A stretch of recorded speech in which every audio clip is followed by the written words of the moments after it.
नमस्कार मित्रों, मैं आचार्य सत्यदेव शास्त्री आप सभी का अपने YouTube चैनल में स्वागत करता हूं।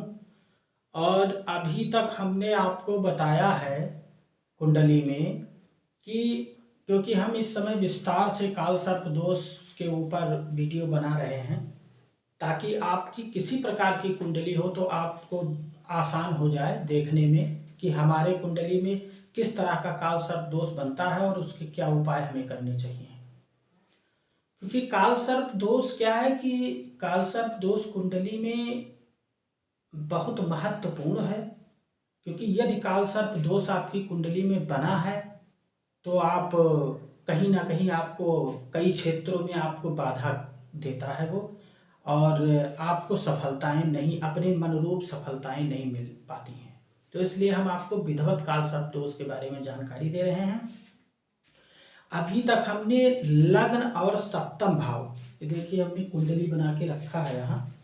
अभी तक हमने लग्न और सप्तम भाव से आपको बताया है कि अनंत नामक काल सर्प दोष के बारे में पिछले वीडियो में हम बता चुके हैं। मेष से लेकर के मीन तक, यानी प्रथम भाव से लेकर के और 12वें भाव तक की जो है। अब हम आपको बताएंगे कि यदि धन भाव से, लग्न से हमने बता दिया, अब हम बताएंगे आपको धन भाव से कि यदि धन भाव में राहु और अष्टम भाव में केतु, यदि धन भाव में राहु और अष्टम भाव में केतु बैठा है आपकी कुंडली में, तो कुलिक नामक, देखिए कुलिक नामक काल सर्प दोष होगा आपकी कुंडली में। अब यदि इस प्रकार से मेष राशि है, धन भाव है, और यदि धन भाव में आपके बना हुआ है काल सर्प दोष, कुलिक नामक काल सर्प दोष बना हुआ है, तो आपके ऊपर क्या प्रभाव होगा इसका आप अपनी कुंडली निकाल करके और विधिवत देख सकते हैं और समझ सकते हैं। यदि आपका धन भाव से काल सर्प दोष, धन भाव में राहु और अष्टम भाव में केतु बैठा है, इस प्रकार से यदि आपकी कुंडली में बैठा है तो कुलिक नामक काल सर्प दोष होता है। और ये दोष के कारण आपके जीवन में आय से अधिक खर्च होता है। आय से ज्यादा, जितना आपकी आमदनी नहीं होगी उससे ज्यादा आपका खर्चा होगा, खर्चे में लगे रहेगा, जिससे आपका जो परिवार है उसका संतुलन जो है वो बिगड़ जाता है। और पारिवारिक कलह, संतुलन बिगड़ने पर, यह स्वाभाविक है कि संतुलन बिगड़ने पर पारिवारिक कलह जो है वो उत्पन्न होगी। वाणी जो है आपकी वो तीव्र होती है, मस्तिष्क उग्र हो जाता है, स्वास्थ्य में कमी जो है, विशेषता नेत्र मुख के अंतःकरण के रोग, नेत्र के और मुख के अंतःकरण के रोग जो है आपको परेशान करते हैं। आपके जीवन में संघर्ष बना रहता है। धन भाव में स्थित है राहु, यहाँ धन भाव में स्थित है। धन भाव में स्थित होने के कारण राहु के मतलब अलग अलग राशियों में फल होते हैं। क्या है कि राहु जिस राशि में जिस भाव में होता है उसके अलग अलग प्रभाव होते हैं, अलग अलग फल होते हैं। लेकिन यहाँ आपका यदि राहु यहाँ बैठा है तो वो धन भाव में बैठा है। धन भाव में बैठने पर आपके जो है राहु धन भाव में बैठे, धन प्राप्ति में भी दिक्कतें करता है। इसलिए जो है आप इसका जो है उपाय करते रहें, तभी आपको लाभ मिलेगा। धन भाव राहु से संबंधित उपाय आप करें धन भाव से लेकर के, क्योंकि आपको उपाय बताने से पहले हम धन भाव में बैठा काल सर्प दोष जो है उसके बारे में थोड़ा सा आपको और बताना चाहेंगे। क्योंकि आपकी आर्थिक स्थिति जो है वो प्रायः अनिश्चित रहती है। भूमि भवन संबंधी लेन देन, व्यापार में भी आपको हानि उठानी पड़ती है, हानि की संभावना रहती है। व्यय आपका अधिक होता है क्योंकि धन भाव में बैठा है। वाणी भी यहीं से देखी जाती है, वाणी का विचार किया जाता है, धन और वाणी।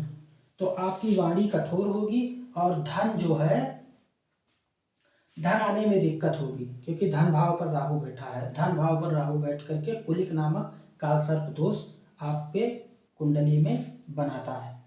गुप्त रोग, नेत्र रोग, जैसे TNT जिसको कहते हैं नाक कान गला, इस प्रकार से आपको नेत्र के जो है रोग आपको झेलने पड़ेंगे। आपके शिक्षा में भी रुकावट होगी, क्योंकि यहाँ वाणी के घर को भी बाधित कर रहा है राहु, इसलिए आपको शिक्षा में भी रुकावटें होंगी। इसलिए इसके लिए आपको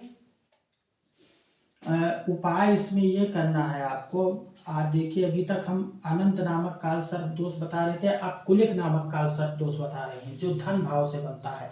अनंत नामक काल सर्प दोष होता है वो लग्न भाव से, यहाँ से बनता है, और कुलिक नामक काल सर्प दोष यहाँ से बनता है, धन भाव से बनता है। इसी प्रकार से 12 भाव होते हैं, लग्न, धन, पराक्रम भाई बहन, माता भूमि, विद्या संतान, और ये शत्रु और रोग, और ये व्यापार और स्त्री, और ये आयु मृत्यु, ये भाग्य, ठीक है, और ये पिता और राज्य, और ये आय भाव, और ये व्यय भाव। इस प्रकार से 12 भाव होते हैं, और 12 भाव में किस प्रकार का बैठता है राहु और उसका किस प्रकार का दोष बनता है काल सर्प नामक, वो हम आपको बता रहे हैं। इसमें आपको उपाय में विष्णु सहस्त्र नाम का, विष्णु सहस्त्र नाम का 251 पाठ, 251 पाठ आपको करना है या फिर करवाना है। कर सकते हैं तो बहुत अच्छी बात है। और उसके बाद भगवान विष्णु की प्रतिमा जो है बनवा करके दान करें, और नाग के आकार की सर्पाकार यानी अंगूठी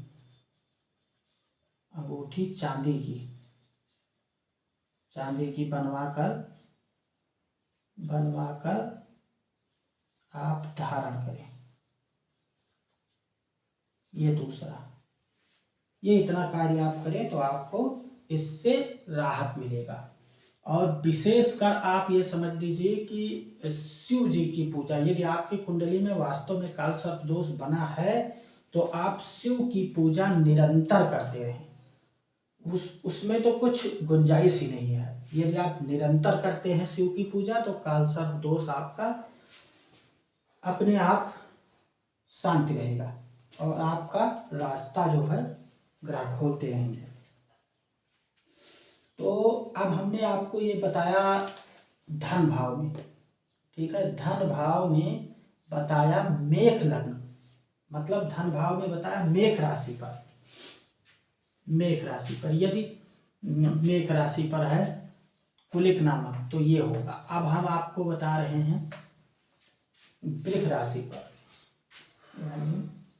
देखिए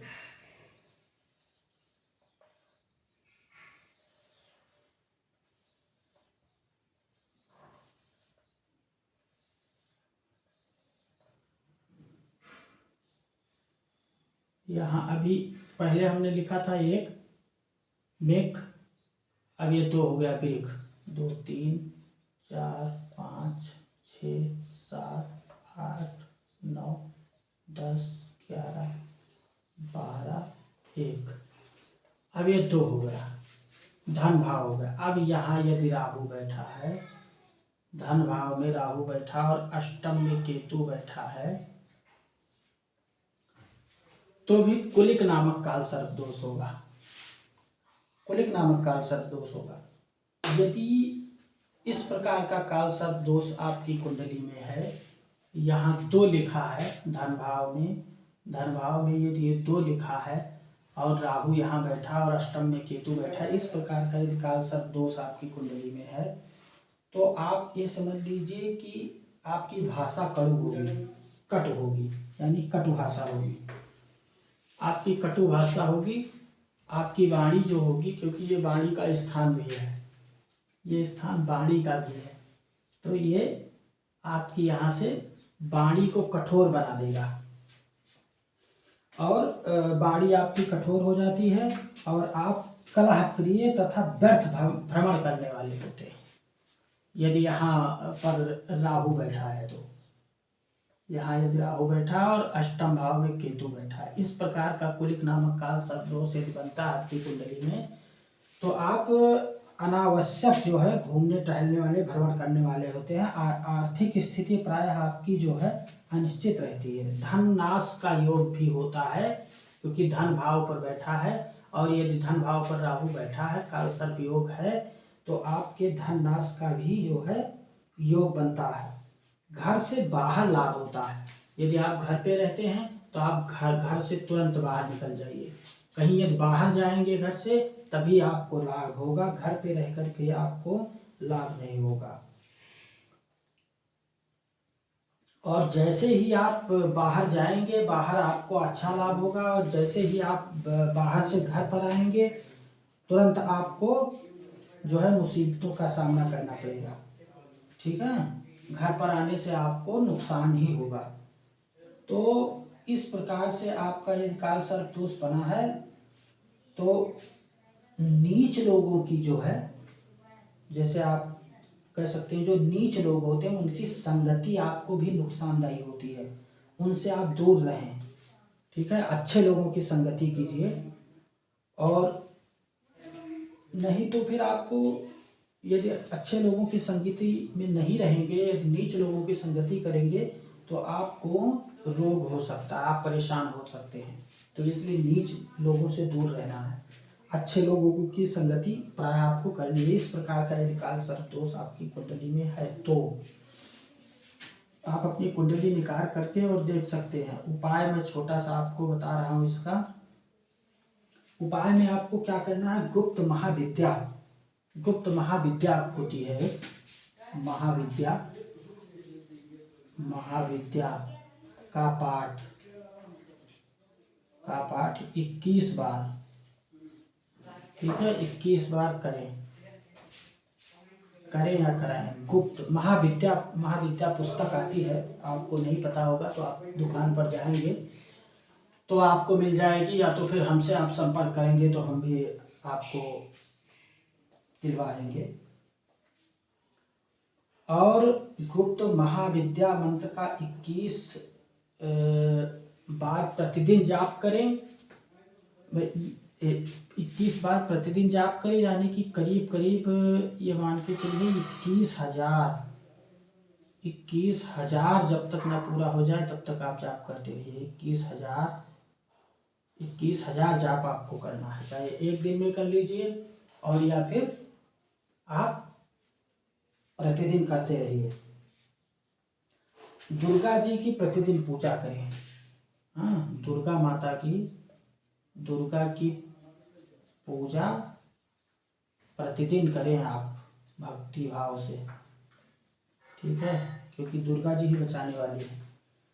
यदि दुर्गा जी की पूजा आप प्रतिदिन करते हैं तो काल सर्प समक यंत्र भी होता है, उसको भी धारण कर सकते हैं, तो आपको अच्छा लाभ होगा। ये हमने आपको अभी बताया धन भाव में कुलिक नामक काल सर्प दोष यदि इस प्रकार से धन भाव में आपके बनता है तो ये मेष राशि और वृक राशि पर बैठा हुआ धन भाव में, मेष राशि और वृक राशि पर बैठा हुआ धन भाव, और अष्टम भाव में केतु बैठा, राहु केतु का कुलिक नामक काल सर्प दोष का अभी हमने बताया है। आगे हम आपको मिथुन जो है राशि से, यानी धन भाव में मिथुन राशि का क्या फल होगा, इसको हम आपको आगे बताएंगे वीडियो में। धन्यवाद, नमस्कार।